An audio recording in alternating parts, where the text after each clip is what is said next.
কল্পনা করুন, সবুজ পাহাড়, সকালে কুয়াশায় ঢাকা সেই পাহাড়, সেই পাহাড়ের ঢালে ঢালে সবুজ চায়ের গাছ, সারি সারি, অফুরন্ত, যেন কেউ সবুজ কার্পেট বিছিয়ে দিয়েছে। সেই সবুজের মাঝে একটি মেয়ে হাঁটছেন, মাথায় ঝুড়ি, হাত চলছে দ্রুত, চা পাতা তুলছেন। ভোর থেকে শুরু, বিকেল পর্যন্ত, প্রতিদিন, সারা জীবন। এই মেয়েটির নাম হয়তো মালতী, হয়তো কমলা, হয়তো সরস্বতী। তার মায়েরও এই কাজ ছিল, তার দাদিরও। আপনি প্রতিদিন যে চা খান, সে চায়ের পাতা তুলছেন মালতী। কিন্তু মালতীকে কি আপনি চেনেন? আজ সেই গল্পটাই বলবো, সিলেটের চা বাগানের গল্প, সেই মানুষগুলোর গল্প যারা 150 বছর ধরে এই পাহাড়ে হারিয়ে আছেন। বাংলাদেশের চা বাগানের শ্রমিকরা মূলত বিভিন্ন রাজ্য থেকে আনা, 150 বছর আগে ব্রিটিশরা জোর করে এনেছিল। এই শ্রমিকরা আজও বাংলাদেশের নাগরিক হিসেবে সম্পূর্ণ স্বীকৃতি পাননি। তাদের ভোটাধিকার পেতে লেগেছিল দশকের পর দশক। একজন চা শ্রমিক সারাদিন পরিশ্রম করে কত টাকা মজুরি পান, এই সংখ্যাটা জানলে আপনি অবাক হন। চা বাগানের ভেতরে একটি আলাদা পৃথিবী আছে। নিজস্ব স্কুল, নিজস্ব হাসপাতাল, নিজস্ব মন্দির, নিজস্ব ভাষা। বাইরের পৃথিবী থেকে সম্পূর্ণ আলাদা। বাংলাদেশের চা শিল্প প্রতি বছর কোটি কোটি টাকা আয় করে, কিন্তু যারা এই শিল্পকে টিকিয়ে রেখেছেন, তাদের ঘরে বিদ্যুৎ নেই, পাকা রাস্তা নেই। এই বৈষম্যের গল্পটা কেউ বলে না। আজ আমরা বলবো, কারণ এই গল্প না বললে বাংলাদেশের ইতিহাস অসম্পূর্ণ। যেভাবে এলো চা বাগান, সালটা ছিল 1840। ব্রিটিশ ইস্ট ইন্ডিয়া কোম্পানি সিলেটের পাহাড়ে প্রথম চা বাগান তৈরি করলো। চীনে চায়ের উপর নির্ভরতা কমাতে ব্রিটিশরা চাইছিল নিজেদের চা উৎপাদন করতে।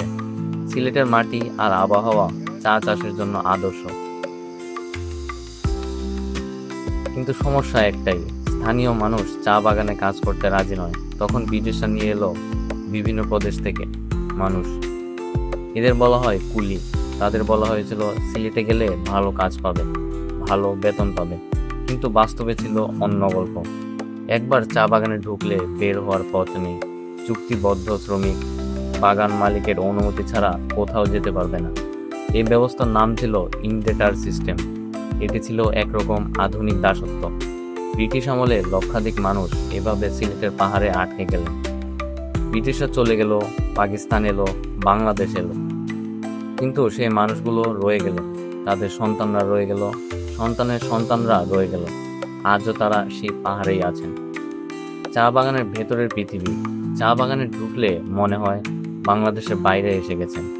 এটা একটা আলাদা পৃথিবী। সারি সারি লাইন ঘর, ছোট ছোট কামরা। একটি পরিবার থাকে একটি কামরায়।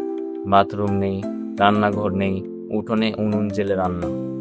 এই ঘরগুলো ব্রিটিশ আমলে তৈরি, 100 বছরের পুরনো। দেয়ালে ফাটল, ছাদ দিয়ে বৃষ্টির জল পড়ে, তবুও এখানেই বাস। ভোর 5টায় উঠতে হয়, সূর্য ওঠার আগেই মাঠে যেতে হয়। প্রতিদিন নির্দিষ্ট পরিমাণ পাতা তুলতে হবে, কম হলে মজুরি কাটা যাবে। একজন শ্রমিক সারাদিন গড়ে 25 থেকে 30 কেজি পাতা তোলেন। সেই পাতা থেকে তৈরি হয় কেজিতে 1000 টাকার চা।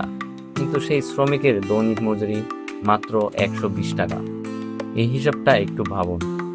100 কেজি চা পাতা থেকে তৈরি হয় 25 কেজি তৈরি চা। সেই চায়ের বাজার মূল্য কমপক্ষে 25,000 টাকা।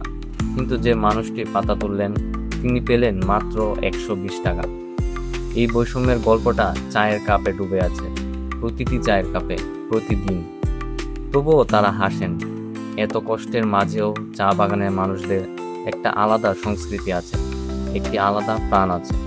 তাদের নিজস্ব ভাষা আছে। সদরি এই ভাষায় কথা বলেন তারা। হিন্দি, বাংলা, উড়িয়া, তেলেগু, বিভিন্ন ভাষার মিশেলে তৈরি এই ভাষা। শুধু চা বাগানেই কথা হয় এই ভাষায়। তাদের নিজস্ব উৎসব আছে, ফাগুয়া, হোলির মতো উৎসব, কারাম পূজা, ফসলের উৎসব। এই উৎসবগুলো শুধু বাগানেই হয়, বাংলাদেশের অন্য কোথাও হয় না। তাদের নাচ আছে, গান আছে, ঝুমুর গান, চা বাগানের শ্রমিকদের নিজস্ব গান। কাজের ফাঁকে গান গাওয়া হয়, কষ্টের মাঝে আনন্দ খোঁজার গান। সন্ধ্যায় কাজ শেষে লাইন ঘরের সামনে আসর বসে, ঝুমুরের তালে নাচ, একদিনের ক্লান্তি ভুলে যাওয়ার চেষ্টা। এই আনন্দ দেখলে বোঝা যায় মানুষ কষ্টের মাঝেও বাঁচতে পারে। চা বাগানের শিশুরা বাগানের ভেতরের স্কুলে পড়ে, কিন্তু সেই স্কুলে শিক্ষক নেই, বই নেই, বেঞ্চ নেই, তবুও পড়তে চায় তারা। কিছু শিশু বড় হয়ে বাগান ছেড়ে শহরে যায়, পড়াশোনা করে, কাজ পায়, কিন্তু বেশিরভাগ শিশু বাবা মায়ের পথেই হাঁটে, চা পাতা তোলার পথে। পরিবর্তন আসছে, তবুও আসার কথাও আছে।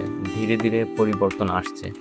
2008 সালে বাংলাদেশের চা শ্রমিকরা প্রথমবারের মতো জাতীয় পরিচয়পত্র পেলেন।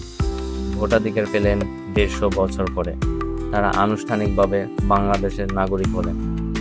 কিছু তরুণ চা শ্রমিক এখন সংগঠিত হচ্ছেন, নিজেদের অধিকারের কথা বলছেন, ন্যায্য মজুরির দাবি করছেন। এই লড়াই থামেনি। কিন্তু চা বাগান মালিক এখন শ্রমিকদের জীবনমান উন্নয়নে বিনিয়োগ করছেন। নতুন ঘর তৈরি হচ্ছে, স্কুল উন্নত হচ্ছে, কিন্তু এটা যথেষ্ট নয়। বাংলাদেশের চা শিল্প প্রতি বছর বাড়ছে। আন্তর্জাতিক বাজারে বাংলাদেশের চায়ের চাহিদা বাড়ছে, কিন্তু সেই সমৃদ্ধির ভাগ চা শ্রমিকদের কাছে পৌঁছাচ্ছে না। আপনি যখন চায়ের কামে চুমুক দেন, একটু মনে করুন মালতীর কথা, তার হাতের পরিশ্রম, তার হাতের সারাদিনের কষ্ট। সেই চায়ের স্বাদ হয়তো একটু আলাদা লাগবে। চা বাগানের মানুষগুলো বাংলাদেশের অংশ। তাদের গল্প বাংলাদেশের গল্প, তাদের কষ্ট আমাদের কষ্ট। এই কথাটা মনে রাখতে হবে। সবুজের দেশ সিলেট। চা বাগানের কষ্টের পাশাপাশি আছে সিলেটের অপার সৌন্দর্যের গল্পও। সিলেটের চা বাগান পৃথিবীর সবচেয়ে সুন্দর চা বাগানগুলোর একটি। সবুজ পাহাড়, কুয়াশার চাদর, পাখির গান, ঝর্ণার শব্দ, এই সৌন্দর্য দেখতে সারা পৃথিবী থেকে মানুষ আসেন। শ্রীমঙ্গল চায়ের রাজধানী। এখানে আছে 7 রঙের চা। একটি গ্লাসে 7টি স্তর, 7টি আলাদা রং, 7টি আলাদা স্বাদ। এই চা শুধু শ্রীমঙ্গলেই পাওয়া যায়। লাউছড়া জাতীয় উদ্যান। চা বাগানের পাশেই বিলুপ্তপ্রায় উলুবন বিরল, হুলুক গিবন। এই বনে আছে বাংলাদেশের বিরলতম প্রাণীরা। মাধবপুর লেক। চা বাগানের মাঝে একটি নীল হ্রদ, পদ্ম ফুলে ভরা, পাখির কলতানে মুখর। এই লেক দেখলে মনে হয় পৃথিবীতে স্বর্গ আছে। এই সৌন্দর্যের মাঝে মালতীর হাত চলছে, চা পাতা তুলছেন। সেই সবুজ পাহাড়ের একটি অংশ তিনি। এই সৌন্দর্য তাকে ছাড়া অসম্পূর্ণ। আপনার কাছে একটা প্রশ্ন রেখে দেয়, আপনি কি কখনো সিলেটের চা বাগানে গিয়েছেন? আর চা বাগানের শ্রমিকদের কথা কি কখনো ভেবে দেখেছেন? নিচে মন্তব্য করুন।